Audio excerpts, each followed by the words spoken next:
Hi, everybody. I'm Joe Wasserman. Welcome to another series, another program in the series of Peace is Possible. And I'm introducing my colleague in the peace movement, Eric Stamm. We're going to be talking about the Hiroshima Nagasaki Remembrance coming up on August 9th at the Quaker Meeting House in West Hartford. It's also a shared call to abolish nuclear weapons. As long as these nuclear weapons are around, they could be used. It's as simple as that. Eric, do you want to talk about some of the details of what's going to be happening on August 9th? Okay, yeah. Well, Hartford area has had a shared call for nuclear weapon abolition on the anniversary of either Hiroshima or Nagasaki. I know of going back around 50 years. I moved up here in 2001. American Friends Service Committee, Connecticut office really spearheaded organizing the event, but when I started attending it, the older crowd of activists told me they'd been coming for 25, 30 years to these events. So if you do the math, that's well over 50 years. So this is really worldwide, the anniversary of the only use of the atomic bomb has become a time for nuclear weapon abolitionists to do something calling for the abolition, for getting rid of these god-awful weapons that are really gotten more and more terrifying over the years as they may have more and more destructive power, more and more delivery systems that are just sophisticated and scary. So on August 9th in the backyard of Quaker Meeting, weather permitting, otherwise in the meeting house itself, we will have a program. Well, we're going to have a potluck gathering starting at 5:30. The program begins at 7, and around 8:30 after the program, we will construct a large candlelit peace sign on the grounds. That's in part because the Japanese tradition really involves candles. Traditionally, they light candles and float them on the water, candle boats, which we used to do up until, about 12 years ago, when unfortunately American Friends Service Committee closed up their office here in Connecticut and we lost the insurance. So we moved from Riverside Park, where we would launch them on the Connecticut River, to either the Quaker Meeting House or the Unitarian Meeting House. It'll be an interesting program, which ranges from speakers, people talking about nuclear weapon abolition and the reasons for it, to musical entertainment, to reading of Hiroshima poetry. There's a whole school, if you Google it, of Hiroshima poems, which are focused on nuclear weapon abolition. So August 9th, program begins at 7, potluck at 5:30. I hope people can be there. For more information, please feel free to visit the hopeoutloud.org website. But Hiroshima Day, it's coming. The Remembrance event, really last year accelerated with the visit of the Golden Rule peace boat. Here in Connecticut, the Golden Rule was a boat sailed by 4 Quakers in 1958 into, an attempt to sail into the Marshall Islands path of a nuclear weapons test. They were intercepted, but the publicity around it really became a catalyst for the Ban the Bomb movement of the late 50s. We were excited to really, here in Hartford, Hope Out Loud host with Vets for Peace a visit of the Golden Rule as they sail around advocating for nuclear weapon abolition. Why should we abolish nuclear weapons, Joe? Because as long as nuclear weapons are around, there's a danger they could be used. A saying I have is either we abolish nuclear weapons or nuclear weapons abolish us. And the world has come too close too many times to their use. McNamara, who was Secretary of Defense under Kennedy, basically said we got out of the Cuban Missile Crisis by pure luck. These situations get out of control quickly, as did the Cuban Missile Crisis. Right now, there's a very dangerous situation between the U.S. and Russia. There's a dangerous situation on the Korean Peninsula with China and in the Middle East, and between India and Pakistan. So there's at least 5 dangerous flashpoints that could turn into a nuclear confrontation, which is why the nuclear nations need to get together and talk about how we could reduce the possibility of a nuclear war. We need to start talking to, the nuclear nations need to start talking to each other civilly on how we could reduce this danger. Could you explain to me about deterrence, why deterrence is no longer applicable, and what deterrence is? Yeah, deterrence. In the past, there really was the Cold War, was the main nuclear confrontation, and it was between the Soviet Union, which is now Russia, and the NATO countries of Western Europe and the United States. And they developed a theory, or a policy, I guess, called Mutual Assured Destruction, MAD, which you'd think the acronym would have been a hint that this was not a good idea. But the foundation was that we built these massive nuclear arsenals that would guarantee the total destruction of our opposing force, and basically put them on what's called hair trigger alert, which means they could be launched in less than 5 minutes. It's really frightening how quick the response time is. And the theory was that, you know, the Soviet Union wouldn't dare use nukes against the NATO countries because we would destroy them if they did. We wouldn't use our nukes against Soviet Union because they would destroy our country. At its peak, it's really frightening to begin to appreciate, but in 1986, nuclear weapons worldwide peaked with 70,300 nuclear warheads worldwide. And it's important to really understand the destructive force. These are not the atom bombs dropped on Hiroshima and Nagasaki. What is it? The Little Boy, I believe, is the name of the one that was dropped on Hiroshima. That had a 21 kiloton capacity. The one Nagasaki that got dropped, that was Little Boy, I'm sorry. Fat Man was dropped on Hiroshima. Little Boy on Nagasaki had a 15 kiloton capacity. The U.S., starting under Obama, our nuclear arsenal and the delivery systems especially were aging out. So we began a $2 to $3 trillion process over 20 years of upgrading our nuclear arsenal. Just to give some perspective, one of the weapon systems that's being developed is called the Columbia-class submarine. This is going to be the largest submarine in the history of the world, 560 feet long. That's a little bit longer than the Washington Monument is tall.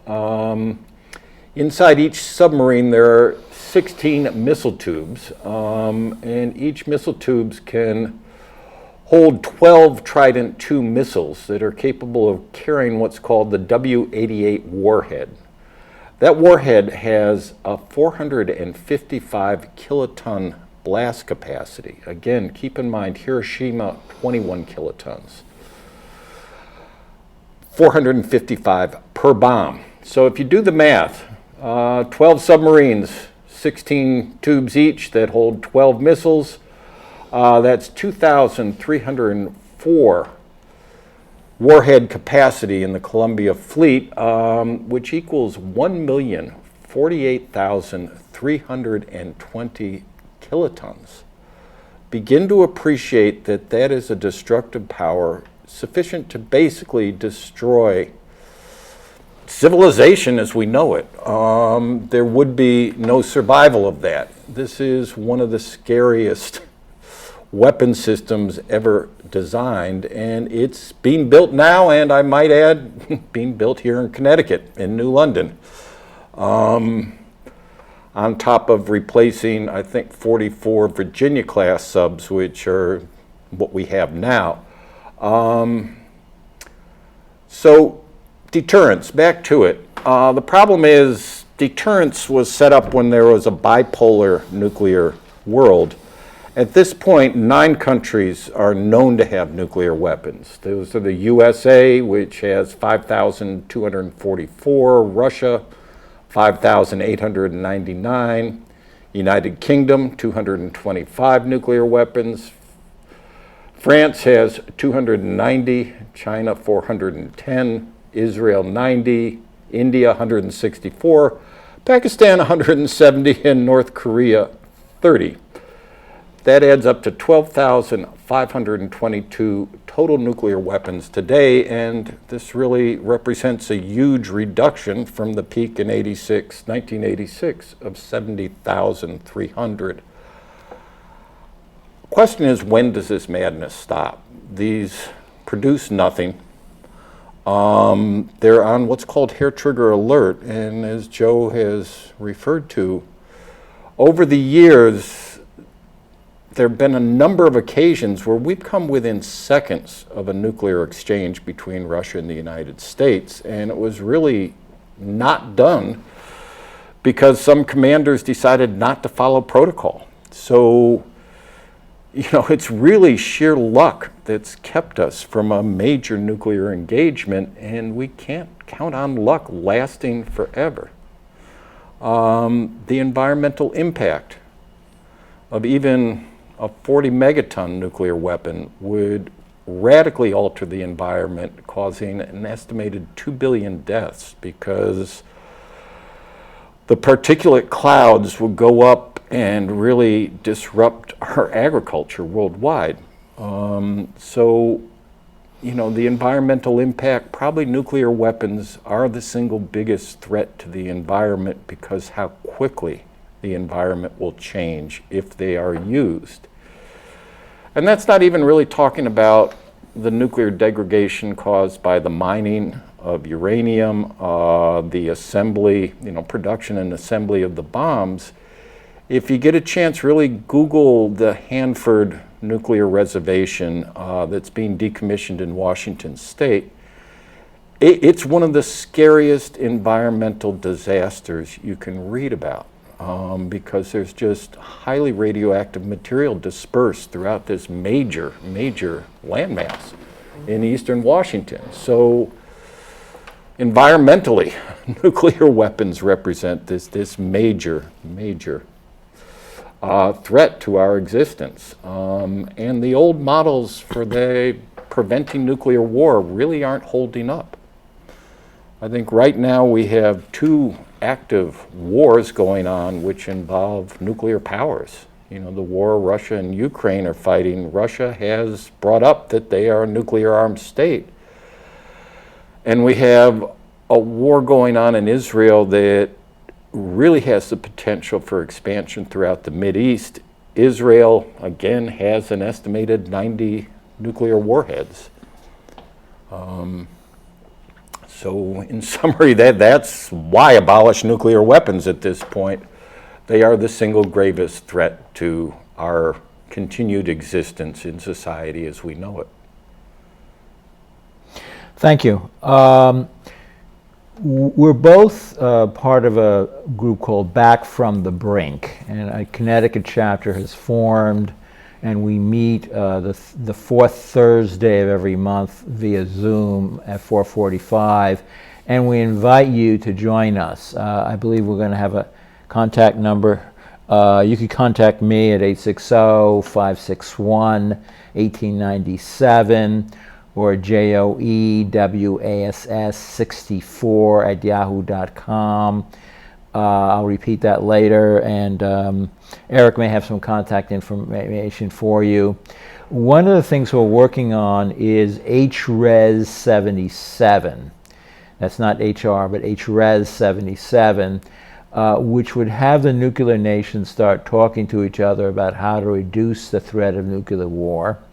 It would take nuclear weapons off a hair trigger alert. As Eric pointed out, there's very little time to figure out whether that blip on the screen is an error, and there's been errors before, or a real attack, and the world can end by accident.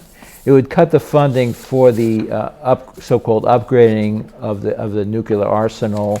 That moves us away from the direction we want to go of lessening the danger of nuclear war. Because if we modernize, the Russians modernize, the Chinese modernize, and it goes back and forth, and we're caught in a vicious nuclear arms race. It calls for pledge not to use nuclear weapons on a first strike basis, as China and Pakistan have done. They've pledged not to use nuclear weapons on a first strike basis. And it takes away presidential authority in terms of sole presidential authority in terms of use of nuclear weapons. So we're urging that people call your U.S. House representative and ask him or her to co-sponsor HRES 77. That's HRES 77, not HR 77. Go ahead. HRES 77 also calls for the United States to take the lead among the nuclear-armed states in negotiating, really, to begin a process of disarmament. I think in 2018, the UN passed the Treaty on the Prohibition of Nuclear Weapons, which I think over 90 countries have signed on to. Mm-hmm. Basically outlawing nuclear weapons as just not being acceptable in our society. Unfortunately, none of the nuclear-armed states have signed on to it, but a fair number of them have signed the old Nuclear Non-Proliferation Treaty, which we often hear the United States talk about in the context of we have to prevent Iran from developing a nuclear weapon, Nuclear Non-Proliferation Treaty. When actually Article 6 of that treaty, and again both Russia and the United States are signatories to it, Article 6 calls on the nuclear-armed states to move towards disarmament, which really means that with the upgrade we're doing, which has triggered both Russia to upgrade its delivery systems. I think they've specialized in hypersonic missiles. And China has said that they want to go up to 1,000 nuclear devices, and they're developing a whole submarine technology. Really, this is how arms races happen, is one side does one thing, the other side says, oh, because they did that. It's begun. So I kind of lost track of where I was going with that, Joe, but I think we really need to work around not just advocating for HRES 77, but encouraging the United States to sign on to the Treaty on the Prohibition of Nuclear Weapon Abolition, really take a leadership role in the world, which we keep, aspiring to. Really take a leadership role in moving the abolition of nuclear weapons globally forward. So as Joe said, really, I would encourage people to look into joining us at our fourth Thursday meeting every month and become nuclear weapon abolitionist. The other thing really I would encourage people to do is to learn more and more about nuclear weapons, because it's sort of fallen off the radar in most places. And unlike the 80s, when there were some very good movie portrayals of really what it would look like after a nuclear war, I don't think many people really appreciate how significant this exchange would be. So, good sources of nuclear weapon abolition information, I've asked them to post this, but Google it. Begin to go on the websites, educate yourself as to why this is such an important topic that really intersects with so many other issues that we're dealing with in the peace movement. And finally, really encourage people to join us on August 9th at the Hartford Quaker Meeting backyard. Hartford Quaker Meeting's 144 South Quaker Lane. Again, I'm hoping they can post a flyer, but starting at 7 on the 9th, 144 South Quaker Lane. Backyard is most easily accessible, by the way, from the Maplewood Avenue entrance. Information is posted on our website, www.hopeoutloud.org. The other website you may want to keep in mind is the Back from the Brink website. That's www.preventnuclearwar.org. www.preventnuclearwar.org.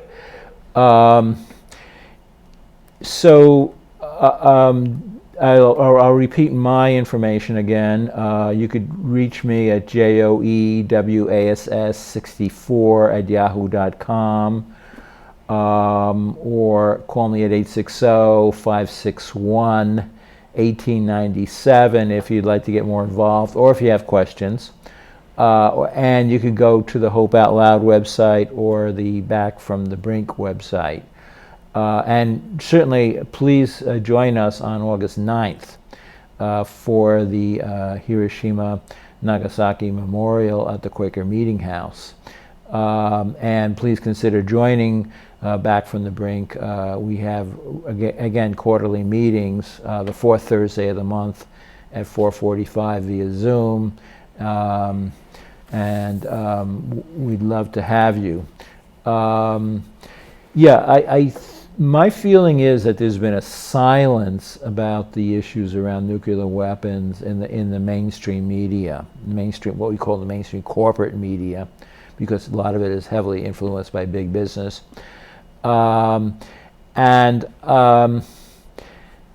But there was a little bit of a breakthrough with the New York Times series called On the Brink. It was about 6 months ago now.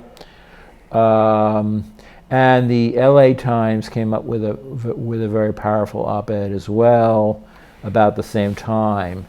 But we're not hearing as much as we should be hearing. There is a very dangerous situation now developed between the U.S. and Russia, with both, the Russians threatening to use tactical nuclear weapons and NATO taking out nuclear weapons out of storage. So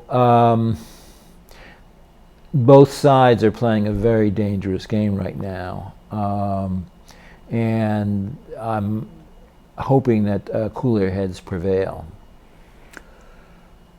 If you can't make it where we are here in Hartford on the 9th or the 6th, I would encourage people to just do local actions. It can be 3 people holding up signs, no nukes, on August 6th. I know if you live in New Haven, the New Haven Peace Council every year has a vigil downtown and an observance on both the 6th and the 9th.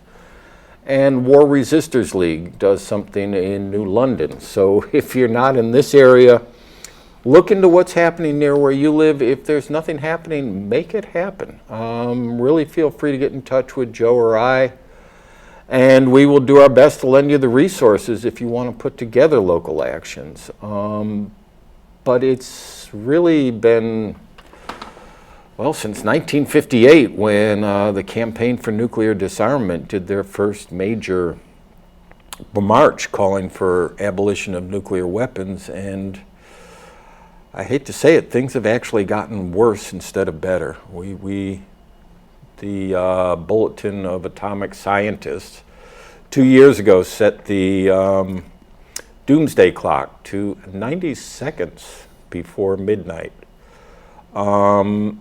And they kept it there this year. We have not backed off. It's really frightening. After a period in the 80s when there actually was substantial reductions in the number of nuclear weapons and a number of very good, verifiable treaties were developed.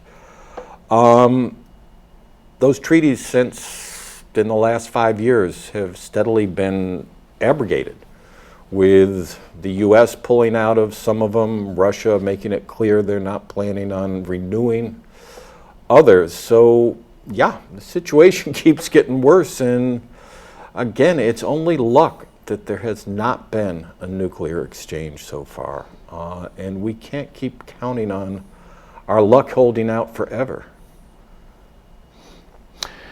Yeah, it's important. It's important that we remain engaged. That you make the call to your congressperson in support of HRES 77.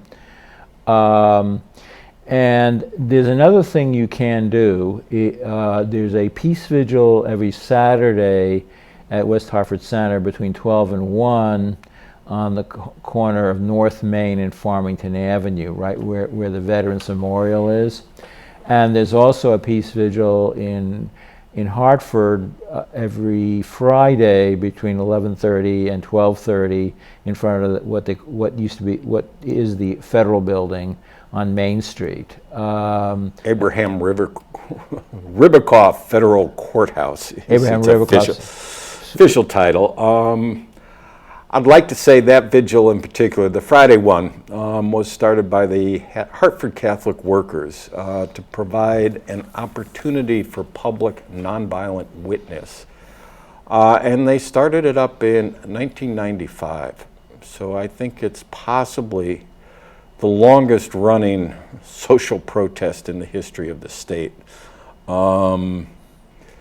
And I would encourage people to join us at these two vigils. They've been going on for a long time. They're not focused exclusively on nuclear weapon abolition, but really open to the issues that those who are standing there decide to bring to the table. Yeah, so the one in Hartford is on Friday from 11:30 to 12:30. The one at West Hartford Center is from 12 to 1 on Saturdays. So please consider joining those vigils. In addition to coming to the August 9th Hiroshima Nagasaki Remembrance and call to abolish nuclear weapons, and please check out the Back from the Brink website and get involved. Consider getting involved with Back from the Brink and joining our our monthly meetings, the fourth Thursday of every month at 4:45 on Zoom. The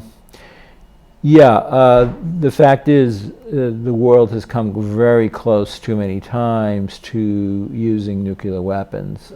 Besides the Cuban Missile Crisis, where we found out that it was closer than the public knew, there was a situation where the Russians thought they were under attack in 1996, and it turned out to be a weather satellite. But by the time they figured out it was a weather satellite, the nuclear briefcase was open. There was another situation, I think, in the early 80s, where the Russians thought they were under attack. It was a Russian general, and the protocol was to attack if upon seeing that they were under attack. But again, because this general did not follow protocol, we're still here. So we've come closer than people expect, than people think. In the 60s, I believe, we accidentally fell out of an airplane 2 or 4 nuclear devices into the Mediterranean off the coast of Spain, which just shows how scary this is. We nearly blew up a Minuteman missile silo down south, I think it was in South North Carolina, when one of the people doing maintenance on it accidentally dropped a ratchet, which knocked a hole in the fuel tank, and this massive missile silo started filling up with highly flammable rocket fuel. It was incredibly frightening that this could happen, but these are examples of how close to that brink we really have come in the past, and there's no reason to assume we're going to be held back from it in the future unless we really get rid of these weapons. Yes, and there's been reports coming out that have come out recently. I know of one report from Rutgers where the impact of nuclear winter due to soot rising to the up into the atmosphere would greatly negatively impact agriculture and create massive famine throughout the world. So nobody would win a nuclear war. Nobody would win a nuclear war. So we'll end by encouraging you to join us August 9th, 7 p.m. at the Hartford Quaker Meeting House. I look forward to seeing you there.